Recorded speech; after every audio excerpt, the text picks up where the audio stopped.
I was going to read you a short story to finish the day. It's called The Dolphin Boy, the story of Arion. There was once a great poet called Arion. He was a shy young man, and he liked nothing better than to be at home writing his poems and playing sweet music on his harp. But everyone knew that he was the greatest poet in the world. Rich kings showered him with gifts and wanted him to write special poems just for them. After one visit to a far-off land where he composed poetry for the king, Arion was on his way home aboard a small ship. He had been given a great chest of treasure. In it were jewels and diamonds, pearls, opals, and golden crowns sparkling with rubies. Whatever would he do with it all? On board the ship, looking forward to getting back to his peaceful life at home, Arion took out his harp and started to play a happy song. The sailors huddled together, muttering quietly. "Let's steal his treasure and throw him overboard," suggested one. "But what will we tell our king?" asked another. "We could say he stayed behind," said the captain, "that he couldn't resist living in the king's magnificent palace." "Yes," said the sailors together, their eyes flashing with greed. Quietly they gathered Arion. The poet looked up from his harp. "Would you like to hear another song?"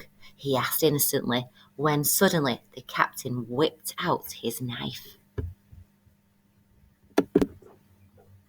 "Another song," he bellowed. "No, what we really want is your treasure." Arion looked from one sailor to another. "Please," he begged, "don't kill me. You can have my treasure. I don't want it. Take it all." "Do you expect us to believe that?" laughed the captain, moving closer and pointing his knife at Arion's throat. "You'll just report to the king as soon as we get back home." "No, we'll have to feed you to the sharks." Arion trembled with fear. "At least let me sing one last song before you throw me overboard," he pleaded.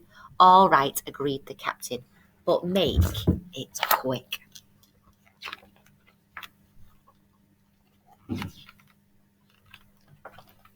Arion started playing again and again. As he played, dolphins and seagulls gathered round the ship to listen to the beautiful song. "Come on," said the captain to his mates.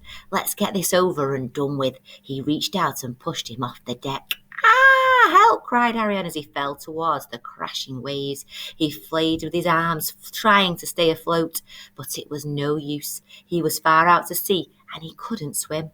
"I'll drown for sure," he said to himself. Just then, something pushed gently against his harp and lifted him out of the water. Arion looked down to find that he was sitting on a dolphin's back. He had been rescued.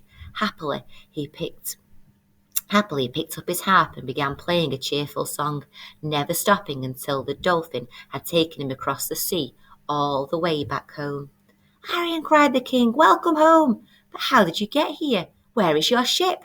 And where are the other sailors?" Arion explained everything that had happened to him. A few days later, the ship arrived. "Look," cried one of the sailors, "the king is there to welcome us." "No, don't be silly," growled the captain. "The king is here to see Arion." "Don't panic, lads. If we stick to our story, we'll be all right." As soon as the sailors were safely back on dry land, the king asked him where the famous poet was.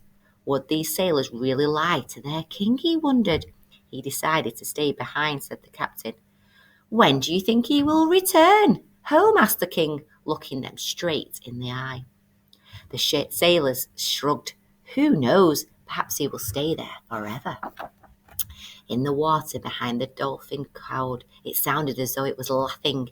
The sailors spun round one by one, their faces turned ghostly and white. There, standing behind them, was Arion. The captain panicked. "I've no idea how he got here," he stammered. "We begged him to come back with us. Didn't we, lads?" All the other sailors nodded in agreement, but the king was not fooled. "You are liars," he said, "and you shall be punished." He turned to the guards. "Take them to a desert island and leave them there," he ordered. The guards took the sailors away. The kind dolphin who rescued Arion was looked after by the people of the kingdom. Then the gods turned the dolphin into a cluster of bright stars to help guide travellers back home. And as for the treasure, well, Arion let the sailors keep that. But what use are gold and jewels on a desert island? If only the men hadn't been so greedy.